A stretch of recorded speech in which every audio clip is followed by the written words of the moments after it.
Yeah, she lost her, balance. Just was in no position to slog that one out. Lost her shape rather. Yeah, I think she's decided that she's going to go after the bowling no matter what. She struggled earlier in the series. In the first game, she's looked good here. 14 ball, 16. That's what, coming into the position early, going deep in the crease and looking for that cow corner. That should be a wide, yeah. Yeah, that's what this has done. That has forced Orla to change her line. She's trying to go outside the off stump because Javeria is looking to play towards that cow corner area. She probably knows that. She's able to get that wide out of it because of that movement. Look at that, there's no one there. Not even the square, not even the mid wicket. Everyone is inside the circle. So this is a good idea by Javeria to go on in that area.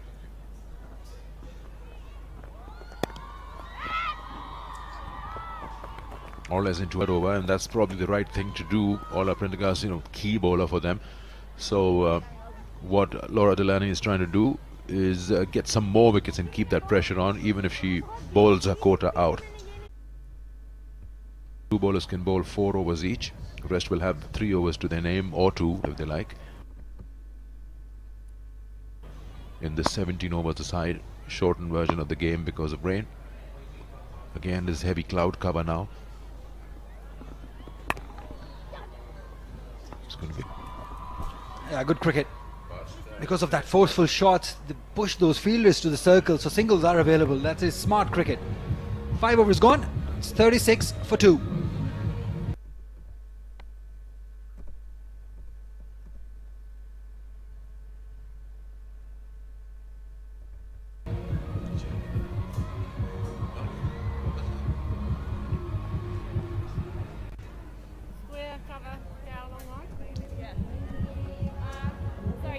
Two wickets for Ireland, both going to Arlene. Munibali 12, Misbah Maroof, very unlucky way to get out. She scored 2 runs. It's up to these two. Nidar Dar, so Pakistan are in.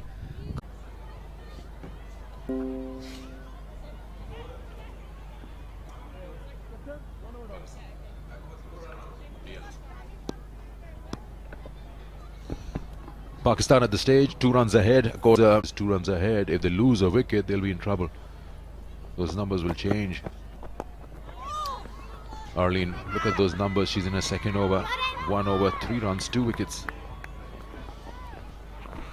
Yeah, she's been brilliant getting those 2 wickets in her first over. But what about Javeria Khan? The intent is very positive today. She's looking to score runs. Even the running between the wicket is very impressive. The last run that she scored, this one, didn't go that far. She just chipped it.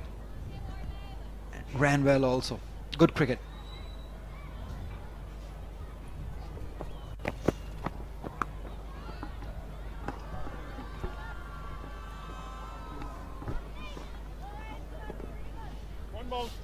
Yeah, important inning by Nidar Dar. We know she's capable of doing it. So Pakistan has to chase down the score and have to score a good. They're going to persist outside the off stump. They've got protection, a deep cover also in place. Now there's a deep mid wicket and deep square leg. The circle is done. She's played that from outside, 15th off stump. And she's too committed now, talking about intent. Just going to put bat to everything. Well, if they have to chase down score, the intent has to be positive. Look at that, fading way outside the off stump. It would have definitely been given a wide if she hadn't played it. Well, maybe not, because if you see how she's moved across outside the off stump, the ball would have been within her reach and umpire wouldn't have given that. But now, since it's way outside the pitch also, then it would be yes. But just happens when you commit yourself mentally that I'm going to go after it, so may as well put bat to it, and especially if you're sure you can get runs out of it. She didn't. Yeah, I have a feeling that she's getting predictable outside the off stump. That's the only place that she's looking to hit towards mid-wicket area. Maybe towards offside if you can play that over extra cover. Both are inside the circle. All 3 included in this game. But it's this partnership, Javeria Khan, number 2 and number 3. They've scored so many runs. 1,895 for Javeria, 1,488 runs for Nidar Dar. The strike rate is very impressive. 100 for Nidadar, and experienced also. 121 games that she's played. Nain Abidi also in the list, and the former skipper Sana Mir also there. 106 matches, 802 runs. So that's some formidable list of Pakistani batters.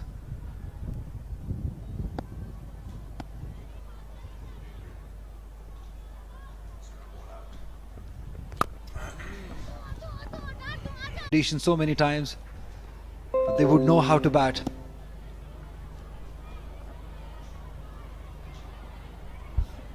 All Prendergast in her final over.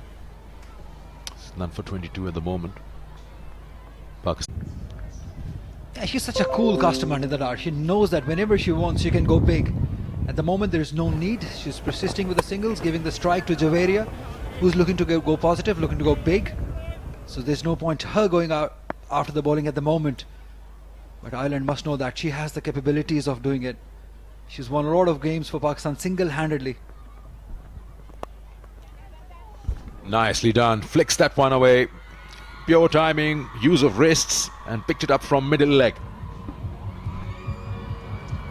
Yeah, the crowd has loved it. Using the pace also from Orla. All she had to do was put the bat on the ball.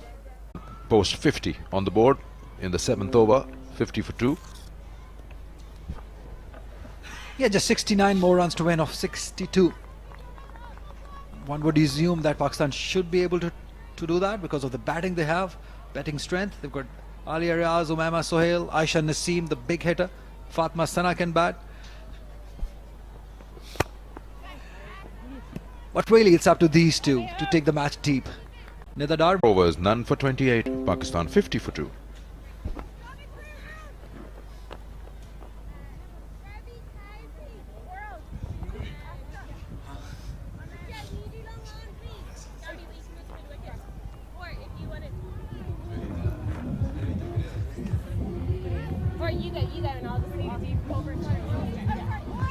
Just 1 over for Jane Maguire. She was expensive. Gave away 11 runs. But Ola Prendergast, their best bowler, she's been bowled out. Given away 28 runs. As we see change in bowling now.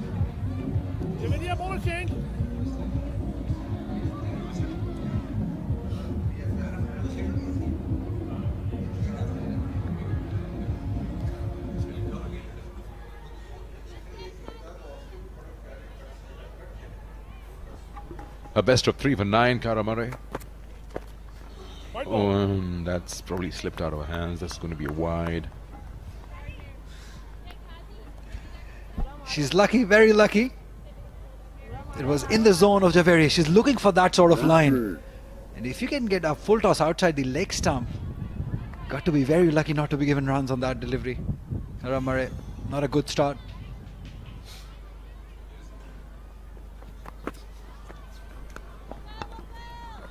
That's a good stop there at point. But still a single on the offer.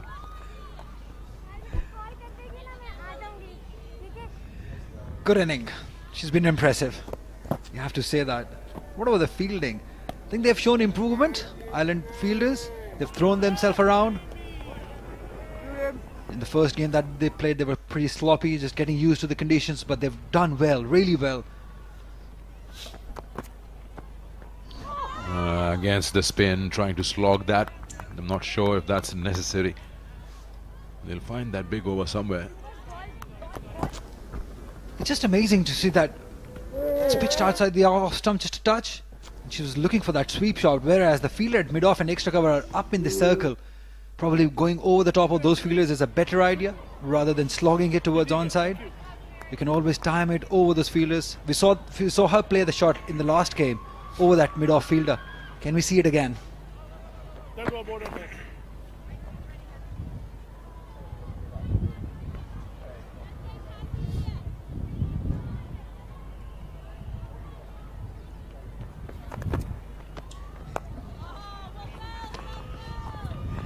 She's inviting her to do that.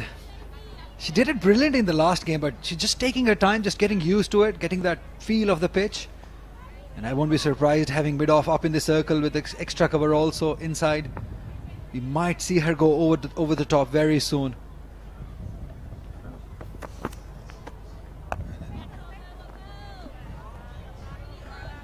And again, Javeria Khan is only looking for that mid-wicket area, whereas the line and the length is outside the off stump, so maybe look to go over that mid-off fielder.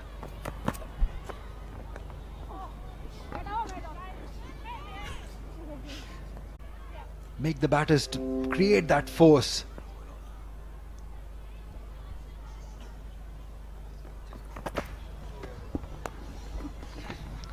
Oh, it's gone right through.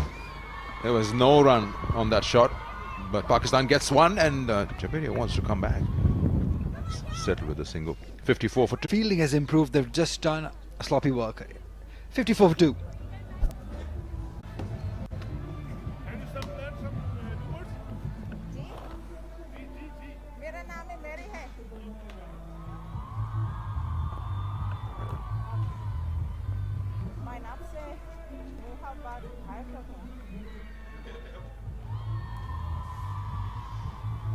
Approaching halfway through the chase, and Pakistan, they needed 7 and over at the start. They're going a little bit shy of that. They need 7.22 from here, which may feel like it's in control, particularly with the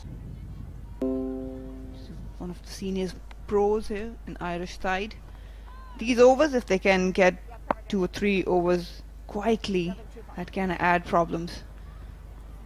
3 patrolling the boundary on the leg side. And that really has been Javeria Khan's favoured zone today, hasn't it? So you can see the tactics here from Richardson. It'll be to bowl outside a fit 6 stump line, outside the off stump, and he has been very unlucky, a couple of drop catches in there. But the combination of Ghulam Fatima, Nashra Sandhu and Nida Dar, those 3 spinners, they've picked up 25 wickets so far to Ireland's 4 with their spinners. And that has been a huge difference between these two sides. It has more to do with the execution and consistency rather than the skill. A pretty decent Partnership here. Murray looked threatening in her first over, I thought. There is turn on offer. Ireland need wickets. They've got to find a way past either Dar or Khan. If they can manage to focus on those dot balls, even giving away a few singles, but protect the boundary, that can sort of create that bottleneck around the Pakistani batters. And every over without a boundary in it is probably going to increase that required run rate. It's touching 7.5 and over for the first time, and we've seen new batters in particular find it difficult to score right from the off. The outfield a bit slower. This game is building up beautifully to a good climax. Could go all the way again. I don't think Ireland will mind that if it's well fielded, which it is. Brilliant from Prendergast. Just the 5 singles from the over. 9 gone. 59 for 2. And it's time for the players to have a drink.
got Tuba Hassan, Sadia Iqbal. Both are injured. Were in the T20I squads for Pakistan. Got loads of potential. Tuba Hassan, the leg spinner, who's made ripples all around the international cricket. So has Sadia Iqbal, the left arm orthodox. Yeah, back live after the drinks break, and we saw Salim Jafar Ali, the Pakistan women's head coach, out with two of his most experienced charges, guiding them through for the second half of this chase. Bit of a drag down. What's that come off? Has that hit bat? It hasn't. It's hit pad. It'll be interesting to take another look at that. Just half an appeal from Murray. I think it was probably straying down the leg.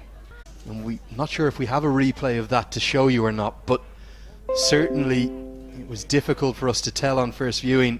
It's been given as a no ball after a consultation between the two umpires, between Asif Yaqub and Faisal Afridi.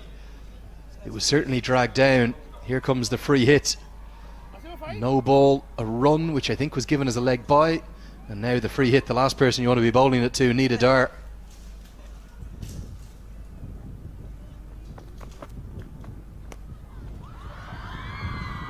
Hit out to the protection on the leg side, so it will only cost a single despite the thought of a second.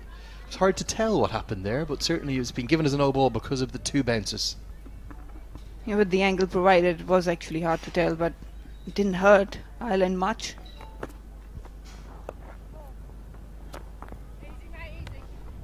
Yeah, I think for Ireland here, they have to ascertain where are the dot balls coming from, where will the pressure be built from, which will therefore bring about the possibility of wickets. Here it is. Yeah, I think that's actually a good decision. She hasn't made contact with the bat.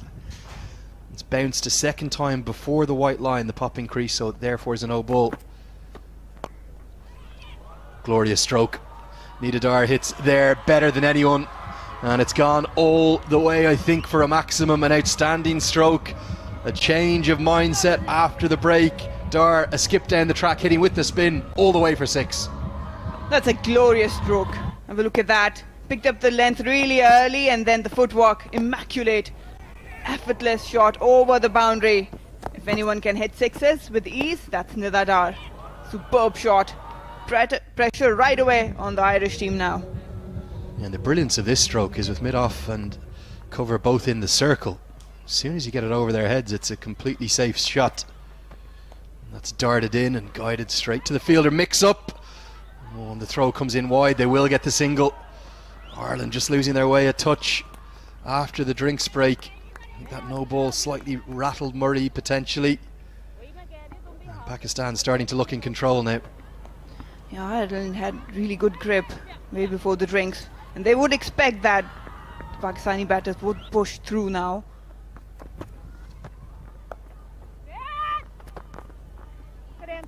If they can keep on focusing on that dot balls, that can create more pressure. Dot to end the over. 11 off it. 70 for 2 Pakistan.